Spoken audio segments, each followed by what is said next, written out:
महिमा श्री राधा रानी की एपिसोड 40। अब तक आपने देखा राजा विमल एक पुत्र संतान के लिए चिंतित थे। तभी दासी आकर कहती है, महाराज की जय हो, एक शुभ समाचार है महाराज। अब आगे। राजा विमल आश्चर्य से दासी की ओर देखते हैं और कहते हैं, कैसा शुभ समाचार सेविका? इस राजभवन में वर्षों के बाद किसी के मुख से शुभ समाचार शब्द निकला है। बताओ सेविका, शीघ्र बताओ वो शुभ समाचार। तब दासी ने कहा, महाराज महाराज, महल के द्वार पर एक ऋषि पधारे हैं और अपना नाम याज्ञवल्क्य बता रहे हैं। दासी के मुख से यह सुनते ही राजा विमल का मुखमंडल प्रसन्नता से खिल उठा। अपना कंठहार दासी को देते हुए उन्होंने कहा, सचमुच सेविका, ये तो बहुत ही शुभ समाचार है। दासी राजा विमल का अभिवादन करती हुई वापस चली गई।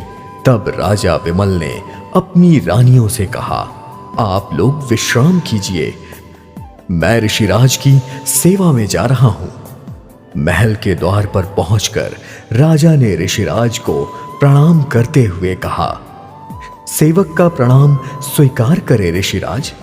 आइए पधारिए, आज आपने अपने चरण की धूल से मेरे राजभवन को पवित्र कर दिया। फिर याज्ञवल्क्य ऋषि को उन्होंने ले जाकर अपने सिंहासन पर बिठाया और स्वयं उनके चरणों के पास बैठ गए।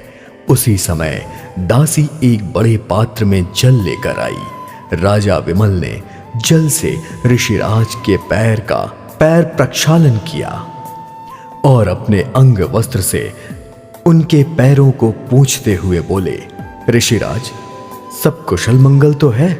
किंतु कुशल मंगल पूछते समय राजा विमल के मुख पर उदासी छाई हुई थी।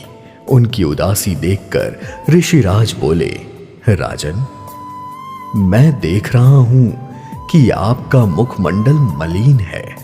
धन संपत्ति, वैभव, दास दासियां, आपके पास सब कुछ है, फिर ये मलिनता क्यों? तब राजा विमल दुखी मन से बोले, ऋषिराज, सब कुछ होकर भी कुछ न होने के समान है।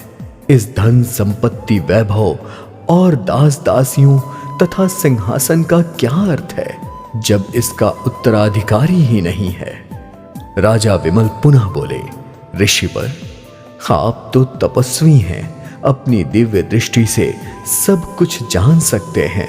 फिर थोड़ी देर चुप रहकर बोले, क्या मेरे भाग्य में संतान सुख नहीं लिखा है? राजा विमल के वचनों को सुनकर ऋषि याज्ञवल्क्य आंखें मूंदकर ध्यान में चले गए। ध्यान में उन्हें अयोध्यापुरी का दृश्य दिखाई देने लगा। वे दृश्य जब भगवान श्री रामचंद्र जी लंका पर विजय प्राप्त करने के बाद पत्नी सीता और अनुज लक्ष्मण तथा हनुमान जी सहित अन्य वानर वीरों के साथ पुष्पक विमान पर आरूढ़ होकर अयोध्यापुरी आए। सभी भाइयों का प्रेम मिलन देखकर अयोध्या के स्त्री पुरुषों की आंखें भर आई।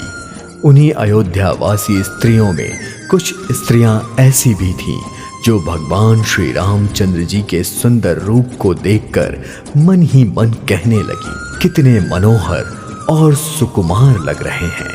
आज तो अयोध्या के साथ हम स्त्रियों के भी भाग्य उदय हो गए। क्या इन सुकुमार की निकटता का सौभाग्य कभी हम स्त्रियों को भी प्राप्त होगा?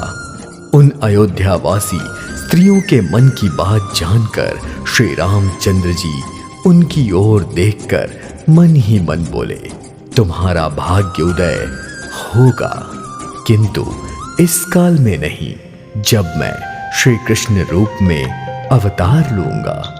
तब तुम सभी राजा विमल की पुत्रियों के रूप में उत्पन्न होकर मेरी निकटता प्राप्त करने का सौभाग्य प्राप्त करोगी। अचानक अयोध्या का दृश्य याज्ञवल्क्य ऋषि की आंखों के सामने से हट गया। ऋषिराज ने अपनी आंखें खोलकर राजा विमल की ओर देखते हुए कहा, राजन, आपके भाग्य में पुत्र संतान का सुख नहीं है। ऋषिराज ने राजा विमल को पुत्र संतान प्राप्त करने के लिए क्या कोई उपाय बतलाया अथवा राजा विमल संतानहीन रहे? देखिए अगले एपिसोड में धर्म सिनेमा YouTube चैनल पर। महिमा श्री राधा रानी की।